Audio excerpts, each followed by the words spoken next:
जो चीज बंगाल में हो रही है, यदि उसकी रिपोर्टिंग सत्य रूप से जो है भारत की जनता को नहीं की जा रही, उसको छुपाया जा रहा, उसको प्रोपोगेट किया जा रहा है, तो इसका अर्थ सिंपल ये है कि you are tandem with Mamata Banerjee. किस कारण से खुलेआम मंच पर अरुण पुरी ने मोदी जी से कहा कि आपने हमारी दुकान बंद कर दी, और किस लिए मोदी जी ने 2019 में कहा इंडिया टुडे ग्रुप के क्या बोलते हैं कनक्लेव में सबके सामने कि डील्स, आर्मी के डील्स और डोल्स में सबसे ज्यादा बेनिफिशियरी कौन रहा है, ये सारा भारत जानता है और Lutyens Delhi surely nose.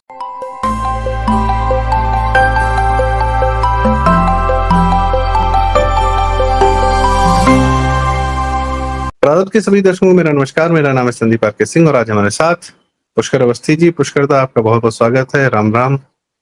Ram Ram भैया, राम राम। पुष्कर दा, हमारी आपकी चर्चा हुई थी कॉकरोच जनता पार्टी पर और काफी डिटेल में आपने बताया कि भाई इन लोग का जो है अभी डेस्परेशन है, डीप स्टेट किसी तरीके से ममता बनर्जी को बचाने के लिए, उसके जाने के बाद यह सारी जो बातें आ रही हैं, पर यह इसमें तो एक बड़ा समर्थन जो है मीडिया का भी दिखता है कॉकरोच जनता पार्टी पर। तमाम मीडिया, तमाम लोग उठकर उसको प्रमोट कर रहे हैं, पुश कर रहे हैं और इस तरीके से यह दिखता है।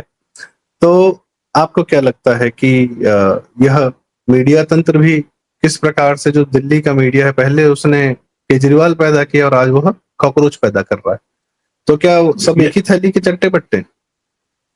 देखो, इसको रिफ्रेश कर दो, रिफ्रेश ये कर दो, मीडिया ने केजरीवाल नहीं बनाया।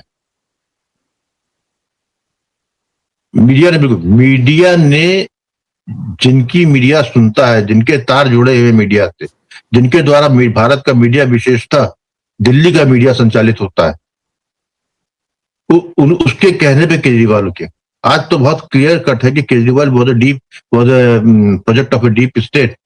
यदि केजरीवाल डीप स्टेट का प्रोजेक्ट है तो केजरीवाल को प्रोजेक्ट करने वाला मीडिया क्यों नहीं डीप स्टेट का एसेट है?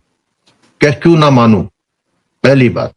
दूसरी बात यह है कि जिस तरीके से उन्होंने कांग्रेस को डंप किया 2012 में, उस वक्त जो है ऑलरेडी जो है 2013 में प्रधानमंत्री गुजरात के उस वक्त के मुख्यमंत्री नरेंद्र मोदी प्रधानमंत्री पद के दावेदार हो गए थे, जिनके सारे बॉक्सेस टिक।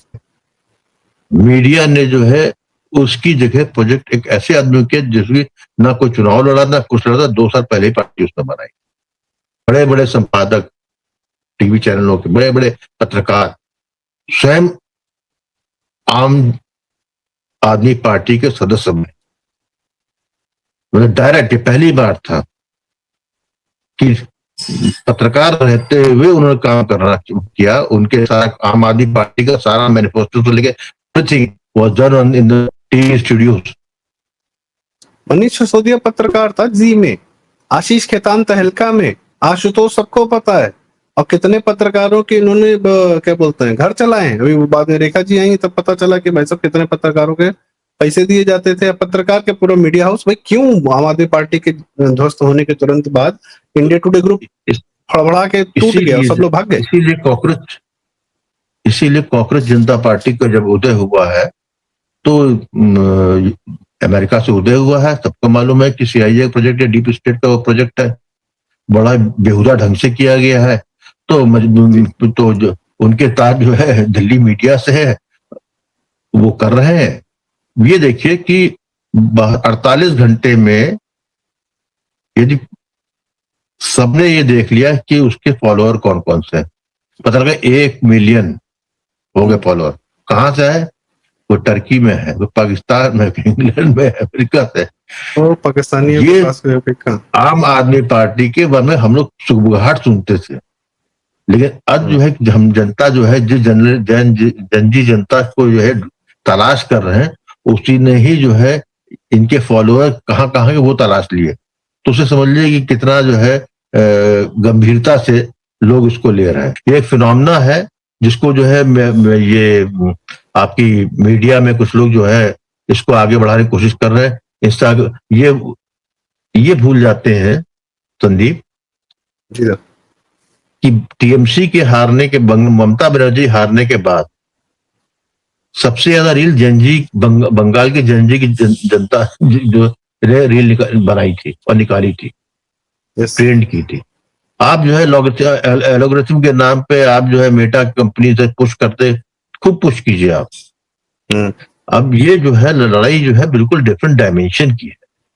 ये 2014 का मामला नहीं है, ये 2020 का भी मामला नहीं।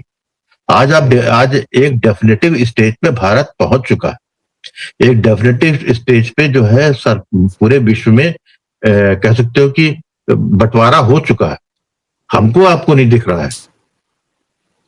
डीप स्टेट इटसेल्फ में जो है दो जो स्पेशल दिख रहा है, एक ब्रेकअवे ग्रुप आ चुका है जहां पर जो है new players are trying to bulldoze in and revamp the old setup. वो चीज है, उसमें भारत एक प्लेयर है।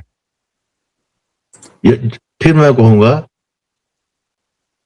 जिस तरीके से भारत ने यूरोप में यूरोपियन यूनियन के अलावा जो है अलग अलग यूरोपियन देशों से अपना long term supply chain, long term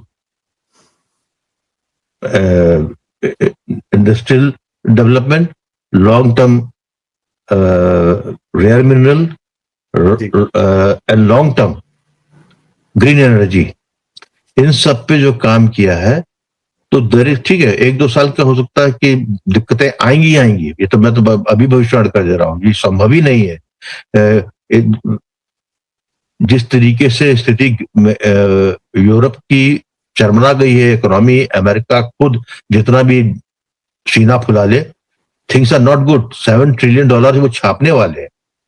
वो इन्फ्लेशन कहाँ ले जाए, उसको कौन बर्डन लेगा? It has to be paid by the middle class of America itself.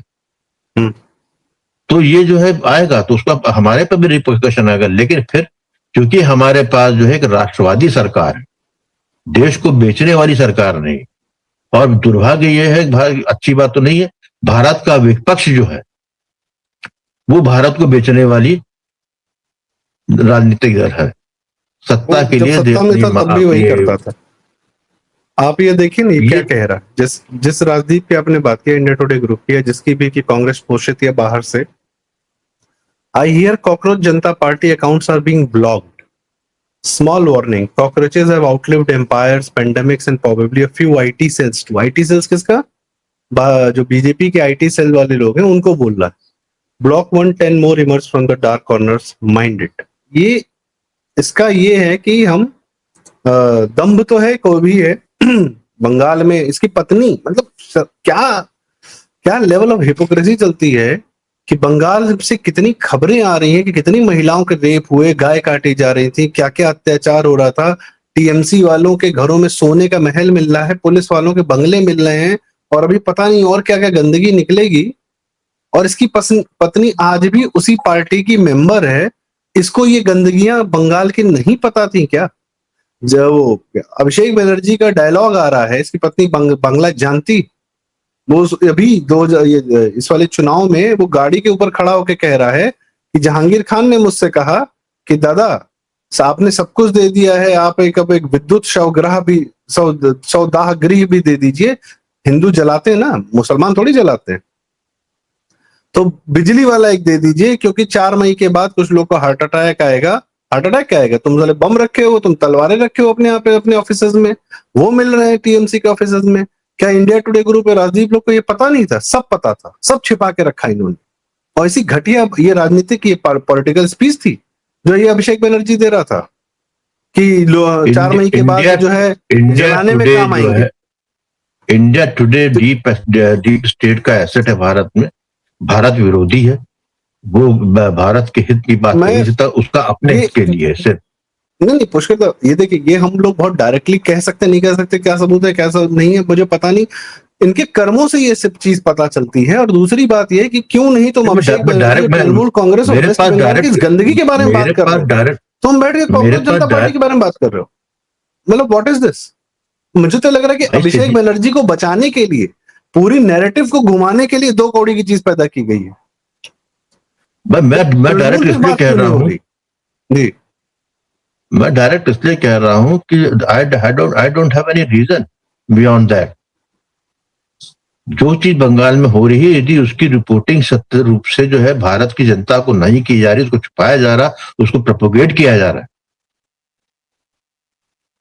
तो इसका अर्थ सिंपल ये है कि you are tandem with Mamata Banerjee. Mamata Banerjee जो है भारत के विखंडन के लिए काम कर रही थी, तो ये मैं क्यों ना मानूं कि इंडिया टुडे भी उसका एक पार्ट एंड पार्सल।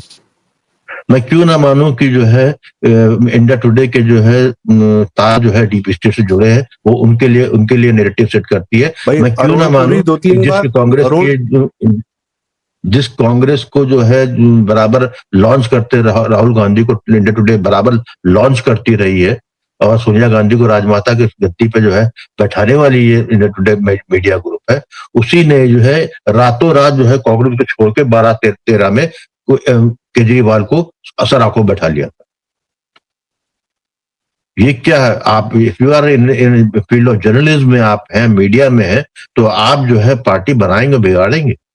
यदि आप ऐसा करते हैं तो फिर मैं कैसे मानूं कि आप भारत के हित सोचते हैं, अब नहीं, आप उनके किस साथ लिए, मिले नहीं हुए हैं। किस कारण से खुलेआम मंच पर अरुण पुरी ने मोदी जी से कहा कि आपने हमारी दुकान बंद कर दी? और किस लिए मोदी जी ने 2019 में कहा इंडिया टुडे ग्रुप के क्या बोलते हैं कनक्लेव में सबके सामने कि डील्स, आर्मी के डील्स और डोल्स में सबसे ज्यादा बेनिफिशियरी कौन रहा है, ये सारा भारत जानता है, और लुटियंस दिल्ली श्योरली नोस। उनके उनके यहाँ बैठकर 2019 के इलेक्शन से जस्ट पहले 2 महीना पहले ये बात उन्होंने इंडिया टुडे ग्रुप के कनक्लेव में कही, और अगले कनक्लेव में अरुण पुरी कहते मोदी जी आपने हमारी दुकान बंद कर दी। एक्सेस नहीं मिल रहा तो दुकान बंद हो गई। क्यों? एक्सेस, इंफॉर्मेशन चाहिए थी, एक्सेस चाहिए था सचिवालय में। क्यों भाई, बिना पैसा लिए कौन राज्यसभा का एमपी बना रहा है? तो सागरिका घोष को एमपी बनाने के लिए राज्यसभा का किसने पैसा दिया होगा? किसका बेनिफिट रहा होगा? क्योंकि पहले पत्रकार थे, इन लोगों के पास रहता था, लोग भवन में, संसद में घूमा करते थे। अब इनके पास रेस्ट्रिक्ट कर दिए गए हैं। संसद में प्रेजेंस रखने के लिए पैसा किसने दिया होगा? और राज्यसभा लोग करोड़ों सैकड़ों करोड़ों रुपए देकर आते हैं। तो ये सब तो वाजिब सवाल है। अच्छा, सबसे मेन बात, सवाल सिर्फ यही पूछ सकते हैं, इनसे कोई सवाल नहीं कर सकता है। सवालों पर अधिकार इनका है। बात इंडिया टुडे ग्रुप की नहीं है। एक समय में यही काम एनडीटीवी करता था। दिल्ली का जितना लुटियंस, और आज भी जो सो कॉल्ड राष्ट्रवादी भी घूम रहे हैं, कोई राष्ट्रवादी नहीं है किसी के मन में। By and large media itself जो है कटघरे में खड़ा हुआ है, और जिस कटघरे में खड़ा है उस कटघरे में मैं जो हूँ भारत हंताओं का कटघरा कहता हूँ, मैं उनको उस पर खड़ा करता हूँ। सफाई उनको देनी है, हमको आपको सफाई दे देनी है। हम तो सिर्फ उनके कुकर्मों को सामने ला रहे हैं और बता रहे हैं आपने ये किया है, आपका कुछ जस्टिफिकेशन है तो सामने ही, लेकिन मालूम मुझे आपको जस्टिफिकेशन नहीं देंगे, क्योंकि आपको भी राहुल गांधी की तरह आदत नहीं है जी। सवालों के 3 साल वाले बैठ के इथेनॉल पे बात कर रहे हैं। अवध ओझा जैसे लीचड़ लोगों को लाकर बैठ के तुम 3-3 घंटा बात कर सकते हो। तुमसे एक साइंटिस्ट नहीं लाया जा रहा है, तुमसे ऑटोमोबाइल कंपनी का कोई मैन्युफैक्चरर नहीं लाया जा रहा है, तुमसे कोई इंश्योरेंस कंपनी वाले लोग नहीं लाए जा रहे हैं कि इथेनॉल से क्या असर पड़ रहा है, एक्चुअल उसकी टॉक क्या है। जो लोग कॉलेज पास करके आर्ट्स एंड कॉमर्स में फिर बैठ के दिन, उनका काम ही है कि मीडिया के हाउस के अंदर अपने दिल्ली में एसी चैम्बर में बैठ के बकवास बहस किए जा रहे हैं, दिन भर 4 वीडियो बनाए जा रहे हैं, वो बैठ के इथेनॉल पे बात कर रहे हैं कि इथेनॉल से अच्छा नहीं है, बुरा नहीं है, गाड़ी खराब हो जा रही, गाड़ी खराब हो जा रही। अरे गाड़ी खराब हो रही तो कंपनी के मालिक से भी तो पूछ लो कि उसकी गाड़ी खराब हो रही कि नहीं, जो बना रहा है। जनता को भ्रमित कर रहे हैं बैठ के। ये फालतू की बातें ये सब करते रहते हो, कोई पूछने वाला नहीं। खैर, और यूट्यूब के द्वारा पूर्णतः समर्थित है। यदि Netflix, Amazon Prime, YouTube, Facebook, Jack Dorsey के टाइम का ट्विटर, सबने अगर भारत को इन्फ्लुएंस करने की या भारत की मानसिकता को बदलने का कार्यक्रम उठा रखा है, एजेंडा है, साफ साफ दिखता है, तो यूट्यूब भी तो करता है ये काम। यूट्यूब भी तो उन लोगों को पुश करता है जिनको वो चाहता है। अचानक से वो आचार्य प्रशांत आ गए हैं कि अरे किचन तो बंधन है महिलाओं का। शब्दावली सुनिए इन लोग की, खान सर आ जाते हैं, अरे 2047 तक बेवकूफ बना रहे मोदी जी, विकास की बात कर रहे हैं, आज क्या क्या कर रहे हैं। अबे तुम अपना बिहार देखो, तुम्हारे बिहार को कैसे बचाया है। बंगाल के बारे में खान सर के मुंह से कभी कुछ नहीं निकला कि बंगाल में क्या घटियापन चल रहा था, और ये लोग अचानक से टीचर हो गए। अच्छा, मैंने तो देखा दादा, आईएएस में दिल्ली में जो कोचिंग्स रही हैं, हर सब्जेक्ट का एक स्पेशल टीचर होता था कि भाई अगर पबैड पढ़ना है इनसे पढ़ो, ज्योग्राफी पढ़नी इनसे पढ़ो। ये खान सर सब कुछ पढ़ाता है, ये ज्योग्राफी भी पढ़ाएगा, हिस्ट्री भी पढ़ाएगा, पबैड भी पढ़ाएगा, ये सब पढ़ाता है और पता नहीं क्या निकालता है। 50 लाख बच्चे पढ़ाएगा, निकलेगा एक दो, निकले जो भी निकलता है अपनी मर्जी से निकलता है। तो ये सब यूट्यूब पे पढ़ाई के नाम पे, शिक्षकों के नाम पे, पहले प्रोफेसर वामपंथी थे, अब यूट्यूब के शिक्षक भी वही हैं। एक गणित पढ़ाता है वो पता नहीं क्या बकवास कर रहा है, यूट्यूब पे आ गए टीचर। यूट्यूब क्यों प्रमोट कर रहा है इन लोग को भाई, एजेंडा बाजों को। और इंस्टाग्राम तो आजकल इनका नया अड्डा है। तो यही है कि प्लेटफॉर्म जिसके हैं, उन्होंने पहले गांधी प्रमोट किया, फिर केजरीवाल प्रमोट किया, आजकल एक कॉकरोच जनता पार्टी, और खान सर और सौरभ द्विवेदी, और यही सब प्रमोट हुए जा रहे। ठीक,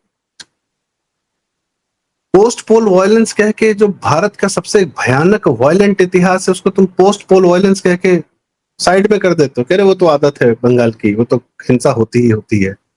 2021 से 2026 तक लगातार हिंसा चली, लगातार चली। 5 साल पोस्ट पोल वायलेंस चल रहा था। कभी गए रिपोर्ट करने, कभी बोला कि ममता बनर्जी किस प्रकार से मीडिया का गला घोंटती है? केजरीवाल पंजाब केसरी अखबार की लाइट काट दे रहा है, यूट्यूबर्स को जेल भेज दे रहा है। कभी ये इंडिया टुडे ने बोला कि केजरीवाल मीडिया का गला घोंट रहा है? ये, और फिर उसके बाद बैठ के किस पे बात हो रही? कॉकरोच जनता पार्टी के इंस्टाग्राम पे इतने हैंडल हो, इतने फॉलोअर हो गए इत्यादि इत्यादि। क्या मतलब, और क्या है कि भारत के भाग्य नैरेटिव विधाता आज भी यही है। ये इतना हद तक इन्होंने एक फिल्मसी बात, एक 2 कौड़ी की कॉकरोच जनता पार्टी का नाम उठाकर बात कर दी है कि हमको आपको भी इस पे करना पड़ रहा है। बंगाल की बात नहीं हो रही, अभिषेक बनर्जी के उस घटिया बयान पर नहीं हो रही। भाजपा का कोई एक नेता, भाजपा कैलाश विजयवर्गीय का लड़का बैट लेकर निकल गया, कुछ कर दिया, भाई साहब इतना लंबा चलाया, इतना हाथरस पे आज भी डॉक्यूमेंट्री बना के रिलीज कर रहे हैं। बंगाल में 200-200 महिलाओं के साथ क्या क्या हो गया, उस पर कोई बात ही नहीं। जहां हिंदू मर रहा वहां ह्यूमन राइट्स नहीं है। और अब शर्जील इमाम जो है, और वो उमर खालिद जेल में, उनका बेल नहीं मिल रही, उस पर राजदीप का ट्वीट देख लो, रवीश के देख लो। इसीलिए तो घूम फिर के मैं सीधे सीधे बात यही कह रहा हूँ कि मैं जो भी मीडिया को जो है, जो भी प्रॉब्लम चल रहे हैं, उनको मैं भारत जनता कहता हूँ। उनको मैं मानता हूँ कि वो उन शक्तियों के द्वारा संचालित होते हैं जो कि भारत का अहित कर चाहते हैं, भारत को विखंडित करना चाहते हैं। मुझे इसमें कोई एक शक व शुबह नहीं है। जितना तुमने भी 7-8 मिनट में बताया है सब चीज को लेके, तो उसको जो है, इसका कोई दूसरा कोई इसका उत्तर हो सकता है क्या? बिल्कुल नहीं हो सकता। ये भारत की मीडिया के तार विदेश की शक्तियों से जुड़े हुए हैं, वो शक्तियां जो कि भारत में अस्थिरता चाहती हैं, और उस अस्थिरता को बनाने में जो है, इनका जो है अपना अपना स्वार्थ छुपा हुआ है। फिर मैं तुमसे कह रहा हूं कि इसमें जो है कोई अर्थमत सवाल इस पैदा नहीं होता है कि आप भारत के हित में अपना सीना खोल कर दिखाएं। लेकिन यदि आप कोई कर्म जो है भारत को अहित करते हैं, तो फिर जो है उसमें जो है कोई डेफिनेशन की, किसी परिभाषा की मुझे कम से कम आवश्यकता नहीं है कि मैं आपको किस परिभाषा के अंतर्गत आपको रखूं। भारत का मीडिया ने बार बार अपने आप को ये कह सकते हैं कि लार्जर मीडिया कह सकते हैं, सारी मीडिया को कहना अनुचित हो जाएगा, लेकिन जिस मीडिया में हम लोग पले बढ़े हैं, कम से कम मैं जवान से मेरा जो है ज्यादा मेरी सोच बदली है।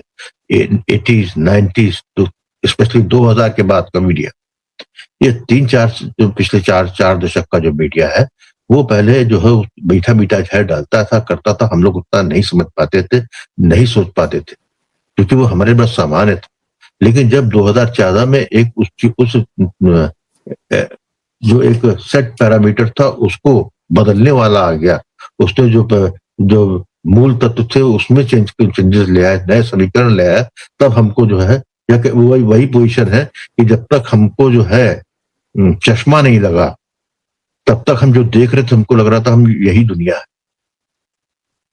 जो हमको धुंधला लगता था हम सोचते रहे वैसे ही होगा, लेकिन जब हम जो है सही नंबर का चश्मा पहन लेते हैं तो हमको चीज साफ दिखने लगती है। वो स्थिति है। फिर मैं अपनी बात यही अंतम करूंगा, ये एक शुभ संकेत भी है।